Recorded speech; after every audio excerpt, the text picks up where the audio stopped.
Diabetes होता क्या है और हम इससे कैसे मुक्त डायबिटीज फ्री जीवन कैसे जी सकते हैं। और दूसरा भाग है जिसका नाम है कार्बोहाइड्रेट। कार्बोहाइड्रेट खाना खाने के बाद, पचने के बाद शुगर बन जाता है और उस शुगर से हमारे शरीर को ऊर्जा मिलता है। तो ब्लड में शुगर बढ़ना डायबिटीज का प्रमाण है। परिणाम क्या है? परिणाम है कि हमारे इंटरनल वाइटल ऑर्गन कहीं ना कहीं धीरे धीरे धीरे करके डैमेज होना शुरू हो गया। इसके लिए कहा जाता है कि डायबिटीज मानव शरीर में एक दीमक के जैसा है, टर्माइट दीमक के जैसा धीरे धीरे धीरे हमें ये खोखला करता जा रहा है। आप सब लोगों को मैं नमन करता हूं। मैं व्यक्तिगत रूप से अपने तरफ से और हम अपने बायोमैप की तरफ से आपको नमन करता हूं। आज यहाँ पे इस तरह का भव्य समारोह का आयोजन किया गया है और ये आयोजन हमारे संदीप जी ने किया है। इस आयोजन का नाम है हम मधुमेह मुक्त समाज कैसे बना सकते हैं। क्या वाकई मधुमेह मुक्त जीवन हम जी सकते हैं? इस कार्यक्रम का आज यहाँ पे आयोजन किया गया है और जैसा कि मैं आपके ध्यान में लाऊं कि बायोमैप का एक ही मिशन है कि हम मधुमेह मुक्त समाज कैसे बना सकते हैं, हम लोगों को कैसे प्रेरित कर सकते हैं कि मधुमेह मुक्त जीवन जिया जा सकता है। इसके लिए बायोमैप समर्पित है, डॉक्टर आर.के. सिंह समर्पित है और हमारे मित्र, हमारे बंधु संदीप जी इस कार्य के लिए समर्पित हैं। केवल मुंबई के लिए ही नहीं, हम लोग का प्रयास है कि भारत में जितने भी लोग डायबिटीज से पीड़ित हैं वहां तक हम उनको पहुंचे और उनको प्रेरित कर सके, हम उन्हें समझा सके कि हम मधुमेह मुक्त जीवन जी सकते हैं। इसी संदर्भ में आज हमें पुनः इस बात को समझने का प्रयास करना चाहिए, डायबिटीज होता क्या है और हम इससे कैसे मुक्त डायबिटीज फ्री जीवन कैसे जी सकते हैं। साथ में हमें इस बात को भी ध्यान में रखना है कि स्वस्थ जीवन जीना हमारे लिए उतना ही जरूरी है जितना कि मधुमेह मुक्त जीवन जीना।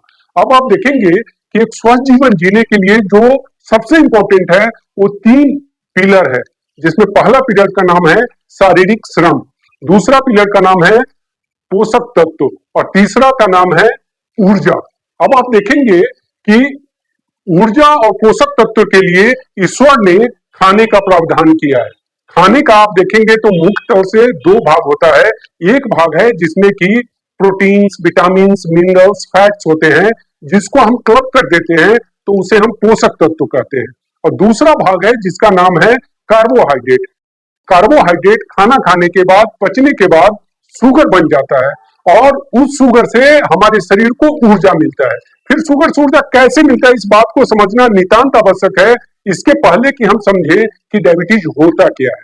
तो आप देखेंगे कि जब कार्बोहाइड्रेट पचने के बाद शुगर में तब्दील हो जाता है, जिसे हम ग्लूकोज कहते हैं, वो हमारे ब्लड स्ट्रीम में आ जाता है और ब्लड में वो प्रवाहित होता रहता है।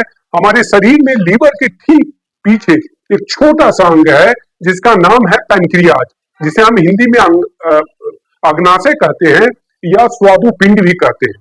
तो आप देखेंगे कि अग्नाशय में कई प्रकार के सेल्स होते हैं। यहाँ पे आज चर्चा का विषय रहेगा बीटा सेल्स। उसमें मुख्यतः आप देखेंगे तो अल्फा सेल है, बीटा सेल है, डेल्टा सेल है, गामा सेल है।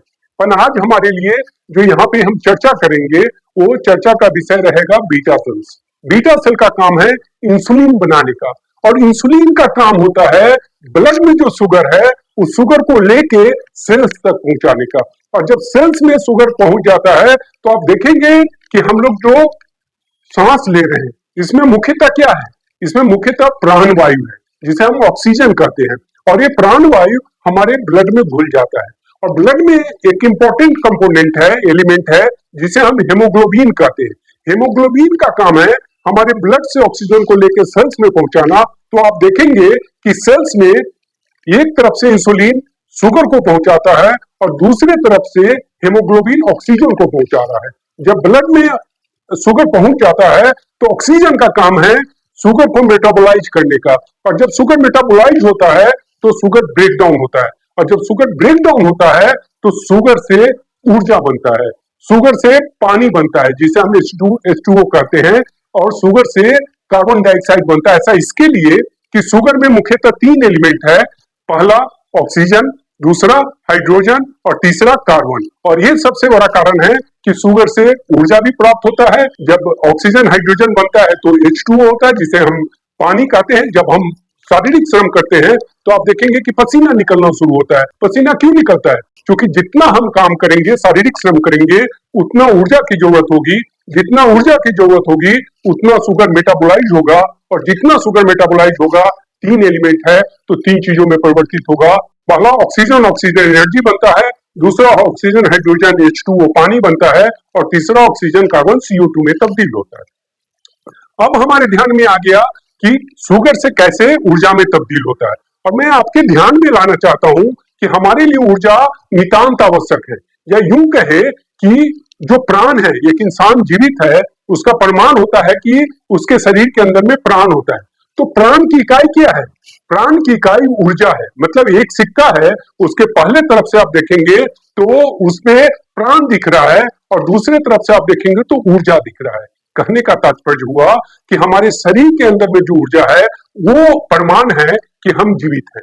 साथ में हमारे हार्ट के काम करने के लिए, किडनी के काम करने के लिए, लीवर के काम करने के लिए, आंख से देखने के लिए, कान से सुनने के लिए, इन सबको सुचारू रूप से काम करने के लिए, सुचारू रूप से इनके काम करने के लिए हमें ऊर्जा की जरूरत होती है। हमारा ब्रेन 24 घंटा काम कर रहा है, इसको काम करने के लिए हमें ऊर्जा की जरूरत होती है, और ब्रेन करीब करीब 22% एनर्जी कंज्यूम करता है। अब हमारे ध्यान में आ गया कि शुगर से ऊर्जा कैसे बनता है। अब हमें समझने की जरूरत है कि डायबिटीज होता क्या है। मोटे तौर पे आपको मैंने बताया कि ब्लड से इंसुलिन का काम होता है सेल्स तक पहुंचाने का, पर किसी कारण से, कारण क्या उस पर हम चर्चा करेंगे। अभी केवल हम इस बात को समझेंगे कि किसी कारण से इंसुलिन का बनना कम जाए। कौन सा कारण उस पर हम चर्चा करेंगे, पर यहाँ पे हम समझ रहे हैं कि इंसुलिन का बनना कम जाए, मतलब इंसुलिन का सेक्रेशन कम हो जाता है, या दूसरी परिस्थिति आती है कि इंसुलिन का उपयोग कम जाता है, उसकी सेंसिटिविटी घट जाती है। तो दोनों परिस्थिति में ब्लड से शुगर सेल्स में नहीं पहुंच पाता है, और जब ब्लड से शुगर सेल्स में नहीं पहुंच पाता है तो हमारे ब्लड में शुगर की मात्रा बढ़ना शुरू हो जाता है, क्योंकि ब्लड से शुगर सेल्स में नहीं पहुंच रहा है। और जब ब्लड से शुगर में नहीं पहुंच रहा है, ब्लड से शुगर सेल्स में नहीं पहुंच रहा है, तो ब्लड में जो शुगर बढ़ता है उसको हम डायबिटीज कहते हैं।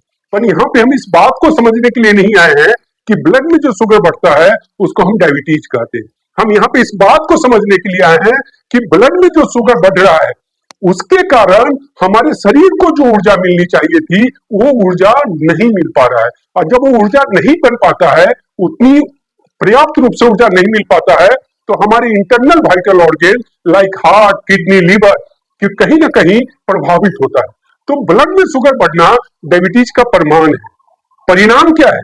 परिणाम है कि हमारे इंटरनल वाइटल ऑर्गन कहीं ना कहीं धीरे धीरे धीरे करके डैमेज होना शुरू हो गया। इसके लिए कहा जाता है कि डायबिटीज मानव शरीर में एक दीमक के जैसा है, टर्माइट दीमक के जैसा धीरे धीरे धीरे हमें ये खोखला करता जा रहा है। अब हमने बताया कि डायबिटीज के मूल रूप से दो कारण होता है। पहला कारण होता है कि इंसुलिन का जो सेक्रेशन है वो कम जाता है, मतलब इंसुलिन का निर्माण कम जाता है। दूसरा कारण है कि इंसुलिन बन तो रहा है पर उसका यूटिलाइजेशन कम जाता है, जितना यूज होना चाहिए उतना पर्याप्त रूप से वो यूज नहीं हो पाता है। अब इसके रीजन क्या है? तो इंसुलिन जो पर्याप्त रूप से नहीं बन पा रहा है उसके मूल कारण होते हैं कि हमारे जो बीटा सेल्स है वो मिलियंस में है, उसका नंबर घटना शुरू हो जाता है, मतलब बीटा सेल डी जनरेट हो रहा है। तो बीटा सेल डी जनरेट होने के क्या क्या कारण है? तो बीटा सेल डी जनरेट होने के जो कारण है उसमें पहला कारण है हमारा शारीरिक श्रम में कमी आना। दिनों दिन आप देखेंगे तो हम शारीरिक रूप से कम काम कर रहे हैं। दूसरा जो प्रमुख कारण है कि मोटे तौर पे आज जो भी हम खाना खा रहे हैं उस खाने में पोषक तत्व की कमी हो गई है, और हमारे बीटा सेल्स को हेल्दी रखने के लिए पोषक तत्व नितांत आवश्यक है। मैं यहाँ पे बताना चाहूंगा कि यहाँ पे पोषक तत्व में जो मुख्य रूप से पोषक तत्व की जरूरत है उसमें आप देखेंगे तो chromium, selenium, vanadium, zinc, magnesium नितांत आवश्यक है। पर आज हमारे खाने में इन सारे पोषक तत्व की कमी हो गई है, और उस पोषक तत्व की कमी के कारण हमारा जो बीटा सेल्स है वो डीजेनरेट हो रहा है। जब बीटा सेल डीजेनरेट होगा तो उसका स्वाभाविक रूप से नंबर घटता जाएगा, और जब नंबर घटेगा तो पर्याप्त रूप से इंसुलिन नहीं बन पाते। दूसरा कारण है जो बीटा सेल के डीजेनरेशन के जो मैं कारण बताया उसमें शारीरिक श्रम आता है, खाने में पोषक तत्व की कमी आती है। तीसरा कारण है पोल्यूशन, कि इतना ज्यादा पोल्यूशन हो रहा है तो उस पोल्यूशन के कारण भी जो है सो ज्यादा टॉक्सिन हमारे शरीर में बन रहा है और उस टॉक्सिन के कारण बीटा सेल कहीं ना कहीं डीजेनरेट हो रहा है। और चौथा जो कारण है वो है स्ट्रेस। जितना ज्यादा हम तनाव लेते हैं अपने जीवन में, मोटे तौर पे आप देखेंगे कि बदलते परिवेश में आज के दिन में हर इंसान कहीं ना कहीं किसी न किसी कारण से स्ट्रेस्ड हो रहा है। और जब भी हम स्ट्रेस लेते हैं तो हमारे शरीर में टॉक्सिन बनता है और उस टॉक्सिन के कारण हमारे बीटा सेल प्रभावित हो रहे हैं। और जब बीटा सेल प्रभावित हो रहा है तो स्वाभाविक तौर पे इंसुलिन कम बनता है। दूसरा कारण हमने आपको बताया कि इंसुलिन बन तो रहा है, इंसुलिन का निर्माण हो रहा है, पर इंसुलिन समुचित रूप से उसका उपयोग नहीं हो पा रहा है, प्रॉपर यूटिलाइजेशन नहीं हो रहा है। और प्रॉपर यूटिलाइजेशन नहीं होने के कारण भी हमारे ब्लड से शुगर सेल्स में नहीं पहुंच पा रहा है। उसके जो कारण है उसमें आप देखेंगे तो मोटे तौर पे कारण आता है कोलेस्ट्रॉल लेवल का बढ़ जाना, दूसरा टॉक्सिन लेवल का बढ़ जाना, तीसरा हाइपर एसिडिटी। अभी तक एसिडिटी को हम लोग आइडेंटिफाई नहीं कर पाते थे कि एसिडिटी भी एक कारण है हमारे इंसुलिन रेसिस्टेंस का। जो इंसुलिन प्रॉपर से यूज नहीं होता है उसको हम लोग इंसुलिन रेसिस्टेंस कहते हैं, आईआर, इंसुलिन रेसिस्टेंस। तो इंसुलिन रेसिस्टेंस में एक कारण हो रहा है हाइपर एसिडिटी। एसिड हमारे स्टोमक में, हमारे पेट में एसिडिटी का बनना नितांत आवश्यक है, एसिड का रहना नितांत आवश्यक है, तभी भोजन वो पच पाएगा। लेकिन जब कोई excess of everything is excess of everything is bad, अति सर्वत्र वर्जते। तो जब एसिडिटी ज्यादा हो जाता है तो हमारे ब्लड में आ जाता है, और जब ब्लड में घुल जाता है तो इंसुलिन की सेंसिटिविटी घट जाती है, और वो एक कारण होता है इंसुलिन रेसिस्टेंस का। तो आप देखेंगे कि इंसुलिन रेसिस्टेंस में मुख्य कारण आ रहा है, उसमें आ रहा है कोलेस्ट्रोल आ रहा है, दूसरा आ रहा है हाइपर एसिडिटी आ रहा है, और तीसरा आ रहा है टॉक्सिन लेवल का बढ़ जाना। इन दो कारण से इंसुलिन रेसिस्टेंस और इंसुलिन के सेक्रेशन प्रमुख रूप से डायबिटीज के कारण है। ऐसा माना जाता है, मोटे तौर पे ऐसा कहा जाता है कि एक बार बीटा सेल डीजेनरेट हो गया, मतलब उसका नंबर घट गया, तो बीटा सेल रीजेनरेट नहीं हो सकता है। पर मैं आप लोग के ध्यान में लाऊं कि बायोमैप जो एक ऐसा ऑर्गेनाइजेशन है managed by herbal scientist, it is managed by herbal scientist. तो हमारे पौधे में हमें विश्वास था कि हमारे औषधीय पौधा जो है उसमें ऐसी क्षमता है जो बीटा सेल को रीजेनरेट कर सकता है। और इसको देखते हुए हम लोगों ने संकल्प लिया और करीब करीब 100 मोर देन 100 मेडिसिनल प्लांट्स पे हम लोगों ने रिसर्च करना शुरू किया, और फाइनली एक 2 ढाई साल 3 साल के सतत प्रयास के बाद हम लोगों ने 3 मेडिसिनल प्लांट्स को आइडेंटिफाई किया, जिसका नाम है स्टीविया रिबोडियाना, दूसरे का नाम है नाइजेला सैटिवा, और तीसरे का नाम है सौरोपस एंड्रोगाइनस। ये 3 पौधों के एक्सट्रैक्ट मिला के जो हम लोगों ने फॉर्मुलेशन बनाया उसका नाम है जियोडाइफिन। जियोडाइफिन का मतलब होता है, हम सब लोग जानते हैं, जियो का मतलब ही होता है जीना, डाय DIA मतलब डायबिटीज, FRE मुक्त, और एन का मतलब होता है नेचुरली, मतलब नेचुरली हम डायबिटीज फ्री हो सकते हैं।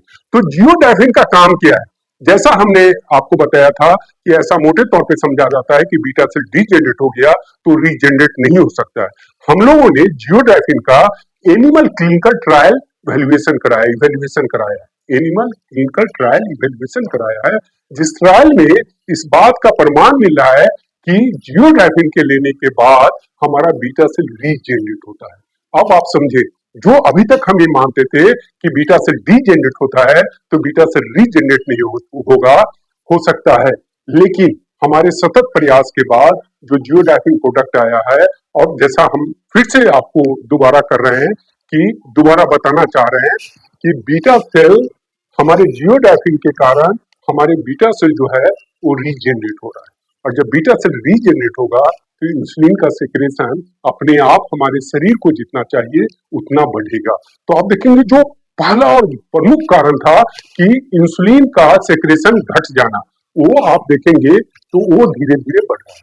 दूसरा कारण आप देखेंगे कि इंसुलिन रेसिस्टेंस। तो इंसुलिन रेसिस्टेंस में हमने 3 कारण आपको बताया था।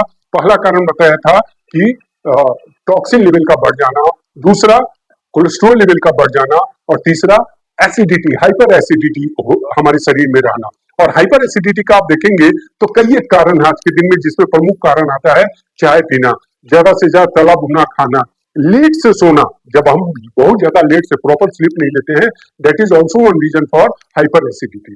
तो आप देखेंगे कि जियोडाफिन के फॉर्मुलेशन को हम लोगों ने इस तरीके से बनाया है जो हमारे बीटा सेल को रीजनरेट करने के साथ साथ ये जो इंसुलिन रेसिस्टेंस के कारण है उसको भी प्राय ये एड्रेस कर रहा है। जैसे हाइपर एसिडिटी, कितना भी एसिडिटी है, आप यदि जियोडाफिन को लेते हैं तो आपके एसिडिटी मैनेज हो रहे हैं, आपके एसिडिटी न्यूट्रलाइज हो रहा है, जो एसिडिटी बढ़ा हुआ है वो न्यूट्रलाइज हो रहा है। दूसरा आता है कोलेस्ट्रोल, तो कोलेस्ट्रोल लेवल को मैनेज कर रहा है, नॉर्मल कर रहा है, यदि कोलेस्ट्रोल लेवल बढ़ा है तो उसको मैनेज कर रहा है। और तीसरा, जियोडाफिन को हम एंटीऑक्सीडेंट के रूप में जानते हैं, मतलब हमारे शरीर से टॉक्सिन को फ्लश आउट करने में ये मदद कर रहा है। तो आप देखेंगे कि डायबिटीज के जो दो मूल कारण थे, पहला इंसुलिन रेसिस्टेंस और दूसरा इंसुलिन का सेक्रेशन घट जाना, इन दोनों को पर्याप्त रूप से, प्रभावी रूप से हमारा जियोडाफिन एड्रेस कर रहा है। नतीजा होता है कि हमारे शरीर में इंसुलिन का सेक्रेशन भी बढ़ता है और इंसुलिन प्रॉपर यूटिलाइजेशन भी होता है। लेकिन इसके बावजूद मैं आप लोगों के ध्यान में लाना चाहता हूं कि यदि हमें मधुमेह मुक्त जीवन जीना है तो जियोडाफिन जो हमारा फॉर्मुलेशन है, जैसा कि मैं बताया कि इसका एनिमल क्लिनिकल ट्रायल हम लोगों ने कराया है और उस प्रॉपर इवेल्युएशन में इस बात का प्रमाण भी आया है। पर इसके बावजूद यदि हम मधुमेह मुक्त जीवन जीना चाहते हैं तो इसके साथ साथ हमें कुछ बातों पे ध्यान लाना होगा। जैसे पहला जो इम्पोर्टेंट है वो है शारीरिक श्रम। बिना शारीरिक श्रम को, चूंकि हमने क्या बताया कि ऊर्जा की जरूरत कब होगी, जब शारीरिक श्रम होगा। हालांकि कुछ ऊर्जा हमारे ब्रेन यूज कर रहे हैं, हार्ट यूज कर रहे हैं, किडनी यूज कर रहे हैं, पर इसके साथ साथ जब तक हम ऊर्जा का उपयोग नहीं करेंगे तब शरीर को ऊर्जा कहां से जरूरत होगी। तो ऊर्जा के उपयोग के लिए जो महत्वपूर्ण बातें हैं वो है शारीरिक श्रम करना। मतलब हम सब लोगों को सुबह में उठ के कम से कम 45 से 50 मिनट, यदि हार्ट का प्रॉब्लम है, किडनी का प्रॉब्लम है, लीवर का प्रॉब्लम है, तो एक 30 से 35 मिनट वॉकिंग करना है। पर यदि हम स्वस्थ हैं, मतलब स्वस्थ का तात्पर्य है कि यदि हार्ट का प्रॉब्लम नहीं है, किडनी का प्रॉब्लम नहीं है, लीवर का प्रॉब्लम नहीं है, तो हम लोगों को कम से कम एक 45 मिनट समय निकाल के वॉकिंग करना है, हमें भ्रमण करना है, टहलना है। और टहलने के लिए जो समय है वो सबसे उपयुक्त समय जो है वो सुबह का समय होता है, क्योंकि सुबह में ऑक्सीजन की मात्रा वातावरण में ज्यादा होता है। तो हमें प्रयास करना है कि सुबह में 45 मिनट हम वॉकिंग करें। तो जो पहला कंडीशन है मधुमेह मुक्त जीवन जीने के लिए हमारे जियोडाफिन के साथ, वो है कि शारीरिक श्रम हमें करना चाहिए, करना होगा, तभी जाके हम मधुमेह मुक्त जीवन जी पाएंगे। क्योंकि जहां पे आप देखेंगे समाज में चारों तरफ इस बात की भ्रांतियां फैली हुई है कि एक बार डायबिटीज हो गया तो जीवन भर हमें डायबिटीज के साथ जीना पड़ेगा।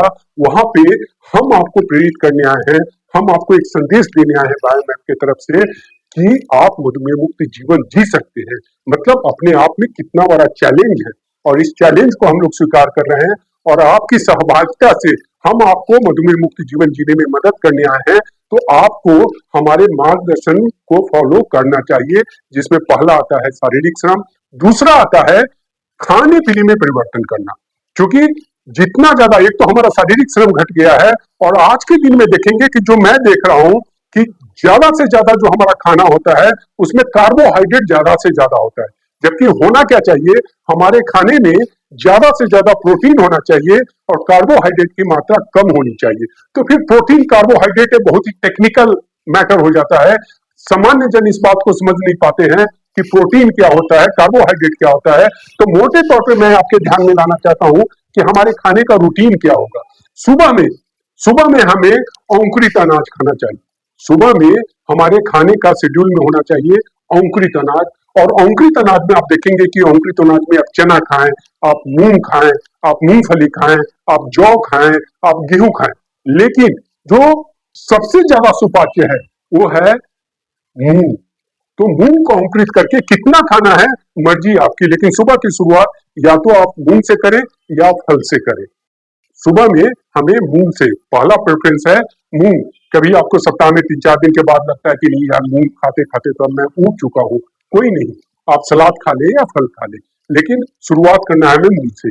दिन के खाने में जब आप खाना खाने बैठते हैं तो आप रोटी खाएं, चावल, मोटे तौर पे हम रोटी दाल सब्जी खाते हैं, कुछ लोग चावल खाते हैं। आप खाना खाने के पहले कम से कम एक तिहाई भाग आप सलाद खाएं। सलाद पहले खा लें, सलाद को आप पहले खा लें, उसके बाद आपको जरूरत लगता है तो एक घुट पानी पी लें, फिर आप जो खाना खाते हैं रोटी सब्जी दाल आप खाएं। यदि आपको चावल खाना है, कुक्ड राइस खाना है, तो हमें इस बात का ध्यान रखना है कि ये कुक्ड राइस गरम गरम होना चाहिए, ताजा होना चाहिए, अभी बना है और आधे घंटे के अंदर हम खाएं। और दूसरा, जितना मात्रा कुक्ड राइस का है उतना ही मात्रा या उससे अधिक दाल होना चाहिए और उतना ही मात्रा सब्जी का होना चाहिए। कहने का तात्पर्य है हर हाल में हमारा जो चावल का मात्रा है वो 1 अंजलि से ज्यादा नहीं होना चाहिए। तो 1 अंजलि को कैसे हम रिस्ट्रिक्ट कर सकते हैं? तो उसका एक तरीका है कि हम सब्जी की मात्रा को बढ़ा दें, हम दाल की मात्रा को बढ़ा दें, तो कुक्ड राइस की मात्रा अपने आप घट जाएगा। अब हम 3 से 5 के बीच में आएंगे तो मोटे तौर पे आप देखेंगे कि हम लोग पसंद करते हैं कि 3 से 5 के बीच में हम चाय भी पिए और साथ में कुछ बिस्किट वगैरह खाएं। हमारा आपसे ये आग्रह है कि एक तो चाय हम कम से कम पिए, क्योंकि हाइपर एसिडिटी का मुख्य कारण चाय माना गया है। तो चाय हम कम से कम पिए, और यदि चाय पीना भी है तो आप शुगर डाल के कभी मत पिए, चाय शुगर डाल के कभी मत पिए। यदि आपको पीने की इच्छा है तो हमारे पास एक प्रोडक्ट है नेचुरल स्वीटनर, शुगर फ्री, आप उसको डाल के पी सकते हैं। तो चाय के साथ जो हमारा होता है कि नहीं हमें कुछ नाश्ता भी करना है, तो नाश्ता में आप इस बात का ध्यान रखें, या तो आप कोई फ्रूट्स ले लें, और आपको लगता है कि यार अभी 3 से 5 के बीच में मुझे फ्रूट्स खाने की इच्छा नहीं है, हमें तो मंचिंग करना है, कोई नहीं, आप मंचिंग करें। तो मंचिंग में आप क्या करेंगे, आप चना चना जो सैंडी रोस्टेड होता है, जो चना सैंडी रोस्टेड है, मूंगफली सैंडी रोस्टेड है, इस तरीके से जो सैंडी रोस्टेड होता है उसको आप अपने ऑफिस में रखें, आप अपने घर पे रखें, और 3 से 5 के बीच में आप जो भुना हुआ चना, हिंदी में हम उसको भुना हुआ चना कहते हैं, इंग्लिश में सैंडी रोस्टेड ग्राम कहते हैं, आप उसका सेवन करें, उसको खाएं, उसको एंजॉय करें। मैं भी उसको एंजॉय करता हूँ। 3 से 5 के बीच में मैं सैंडी रोस्टेड चना और मूंगफली को एंजॉय करता हूँ। अब रात में आता है तो रात में पहला हमारा आग्रह है, हमने क्या बताया आपको कि एसिडिटी होने के पीछे एक ये भी कारण होता है कि हम लेट से खाना खाते हैं, बहुत ज्यादा लेट से खाना खाते हैं, या हम रात में सही तरीके से सोते नहीं है। तो हमारा आपसे निवेदन रहेगा कि रात में जितना जल्दी हो सके उतना जल्दी आप खाना खा ले। जैसे मोटे तौर पे एक 8 से 9 के पहले हमें खाने का प्रयास करना चाहिए।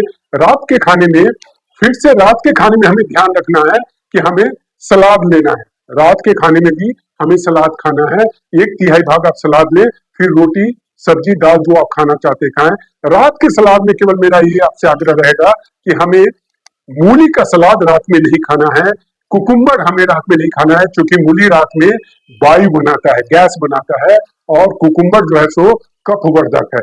तो रात के सलाद में केवल हमें बाकी जो चीजें हैं लोकलाइज्ड, जो लोकल है वैसा आप सलाद खाएं और फिर खाना खाएं। इन चीजों का ध्यान रखना है। तीसरा, इसके बाद आ जाता है इक्वली इंपॉर्टेंट, जिसपे हम लोग कभी ध्यान नहीं देते हैं, वो है सोना। जितना शारीरिक श्रम इंपॉर्टेंट है, जितना हमारा भोजन इंपॉर्टेंट है, इक्वली इंपॉर्टेंट सोना है। सोने में मोटे तौर पे लोग ये समझते हैं कि हमें 5 से 6 घंटा सोना है या 6 से 7 घंटा सोना है। रात के 2 बजे हम सो रहे हैं, 7 घंटे मतलब 9 बजे, 9 बजे हम जाग गए तो 7 घंटा हमारा पूरा हो गया। ऐसा नहीं है।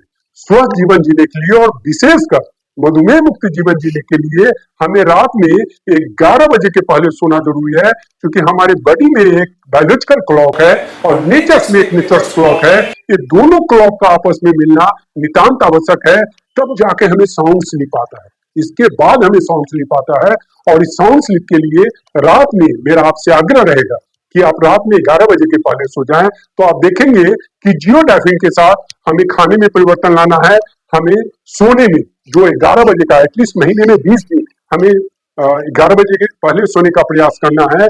शारीरिक श्रम को, अच्छा शारीरिक श्रम के बारे में एक बात बताना मैं भूल गया, फिर से मैं आपके ध्यान में लाऊं कि सुबह में 30, 35, 40, 45 मिनट वॉक करने के साथ साथ जब भी हम खाना खाते हैं, जब भी हम खाना खाते हैं तो खाना खाने के बाद एक 5 से 7 मिनट अपने ऑफिस के अंदर आप चहलकदमी करें। यदि आप ऑफिस में हैं तो ऑफिस में चहलकदमी कर लें, या घर पे हैं तो घर पे चहलकदमी कर लें।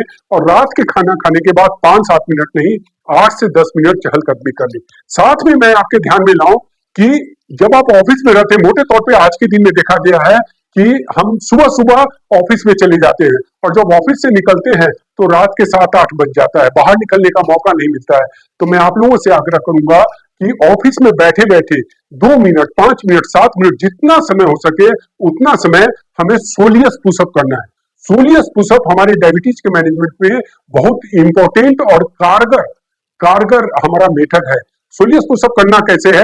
हम अपने कुर्सी पे बैठ जाएं, 90 डिग्री पे हम बैठे, हमारे शरीर को अपने सीधा करके बैठना है और केवल एड़ी को ऊपर करना है, एड़ी को ऊपर करना है, एड़ी को नीचे करना है, एड़ी को ऊपर करना है, एड़ी को नीचे करना है। इसको हम सोलियस पुशअप कहते हैं। ये बहुत ही जरूरी होता है और ये एक्सरसाइज विशेषकर हमारे लिए ज्यादा प्रभावी कब होता है? खाना खाने के एक 40 से 45 मिनट के बाद, जब भी हम ब्रेकफास्ट लेते हैं या खाना खाते हैं, उसके 40-45 मिनट के बाद सोलियस पुशअप हम ज्यादा नहीं, केवल 10 मिनट के लिए करते हैं, तो बहुत ही प्रभावी रूप से हमारे डायबिटीज को मैनेज करता है। तो आप देखेंगे कि शारीरिक श्रम को अपनाना है, खाने पीने में परिवर्तन लाना है, सोने में परिवर्तन लाना है और साथ में हमें इस बात का ध्यान रखना है कि विटामिन डी बहुत इंपॉर्टेंट है। विटामिन डी हमारे डायबिटीज मैनेजमेंट के लिए बहुत जरूरी है। तो विटामिन डी के लिए लोग ऐसा समझते हैं कि सुबह में हम धूप में बैठ गए तो हमें विटामिन डी मिल जाएगा। ऐसा नहीं है। सूर्योदय के 2 घंटे के बाद जब आप 15 से 20 मिनट धूप में बैठेंगे, सूरज के किरण के सामने बैठेंगे, तो जाके आपको विटामिन डी मिलता है। पर मैं यहाँ पे एक बात ध्यान में लाना चाहूंगा कि बड़े शहर जैसे मुंबई बड़ा शहर है, बड़े शहर का मतलब जहाँ पे पोल्यूशन ज्यादा है, वहां पे आधे घंटे 1 घंटे बैठने के बाद भी हमें विटामिन डी नहीं मिल पाता है। तो विटामिन डी के लिए या तो हमें ऐसे जगह पे जाना चाहिए जहाँ पे पोल्यूशन कम है, या जो एलोपैथिक है हमारे विटामिन डी का टैबलेट, उसका हमें सेवन करना चाहिए, जो कि बहुत ही जरूरी है डायबिटीज के मैनेजमेंट में विटामिन डी। और 5वां, इसे धर्म से न जोड़ा जाए। हमने देखा है कि स्ट्रेस को आने से हम रोक नहीं सकते हैं, पर स्ट्रेस से होने वाले दुष्प्रभाव को हम कम कर सकते हैं। वो है ओम का उच्चारण। सुबह में 10 बार ओम का उच्चारण करें और शाम में ओम का उच्चारण करें। और जो लोग ओम का उच्चारण करना नहीं चाहते हैं या नहीं कर पा रहे हैं, तो उनसे मैं आग्रह करूंगा कि 2 से 5 मिनट आप ध्यान करें।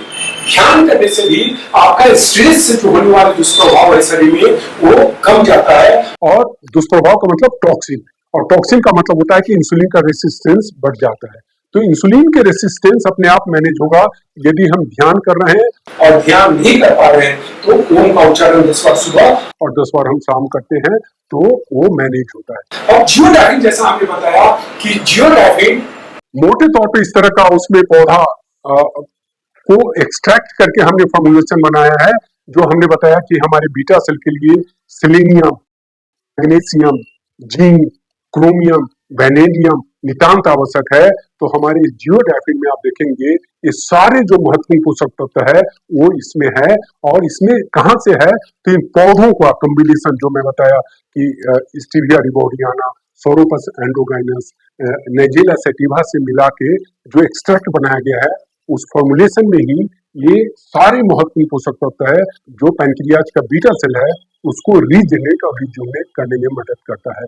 तो मैं आप लोगों को इस बात का पूरा विश्वास दिलाना चाहता हूँ कि जियोडाइफिन के साथ साथ यदि हम शारीरिक श्रम में परिवर्तन लाते हैं, मतलब शारीरिक श्रम को अपनाते हैं, खाने में परिवर्तन लाते हैं। खाने का मतलब होता है उसमें ज्यादा से ज्यादा प्रोटीन हो, कार्बोहाइड्रेट की मात्रा कम हो, और तीसरा सोने में बदलाव लाते हैं और विटामिन डी को अपनाते हैं, तो हम आपको 99.99 नहीं 100% का विश्वास दिलाने आए हैं कि हम मधुमेह मुक्त जीवन जी सकते हैं। और जैसा मैं बताया कि इस अभियान का शुरुआत हम लोग करीब 2010 से कर रहे हैं। ये दूसरी बात है कि डिजिटल प्रमोशन, डिजिटल जो सेमिनार वेबिनार हम लोग करते हैं वो ऑफ लेट कर रहे हैं। तो आज के दिन में पिछले 14 सालों में आप देखेंगे तो ये 2 नहीं, कई लोगों को, सैकड़ों लोगों को, टेंस ऑफ हंड्रेड, सैकड़ों लोगों को हमने मधुमेह मुक्त जीवन जीने में मदद किया है। और ये सबसे बड़ा कारण है कि जो लोग मधुमेह मुक्त जीवन जी रहे हैं उनका विश्वास जो है, सो हमारे जो आपसे मैं चर्चा कर रहा हूं इसमें उनका विश्वास भी आपको झलक रहा है कि मैं आपको प्रेरित कर पा रहा हूं कि हम मधुमेह मुक्त जीवन जी सकते हैं। मैं इस बात को देख पा रहा हूं कि आज जितने भी लोग यहाँ पे उपस्थित हैं, सब लोगों ने बड़ी ही गंभीरता, बड़ी ही तन्मयता, बड़ी ही तल्लीनता के साथ हमारी बातों को न केवल सुनने का प्रयास कर रहे हैं, पर आप समझने का भी प्रयास कर रहे हैं। ये मुझे स्पष्ट रूप से दिखाई दे रहा है और ये हमें ज्यादा से ज्यादा प्रेरित करता है कि ज्यादा से ज्यादा डायबिटिक जो नीटी डायबिटिक है उन तक हम पहुंच पाए, हम बायोमेथ के संदेश को पहुंचा पाए, उन्हें प्रेरित कर पाए कि आप भी मधुमेह मुक्त जीवन जी सकते हैं। इसके लिए पुनः आप लोगों को हृदय से आभार। और यहाँ पे जो इस तरह का इतना अच्छा आयोजन हमारे संदीप जी ने किया है, हम उनके लिए भी बायोमैप की तरफ से और व्यक्तिगत मैं अपनी तरफ से अपना आभार व्यक्त कर रहा हूँ। Thanks a lot. God bless us. Let's live healthy life and diabetes free life. Thank you. Thanks a lot.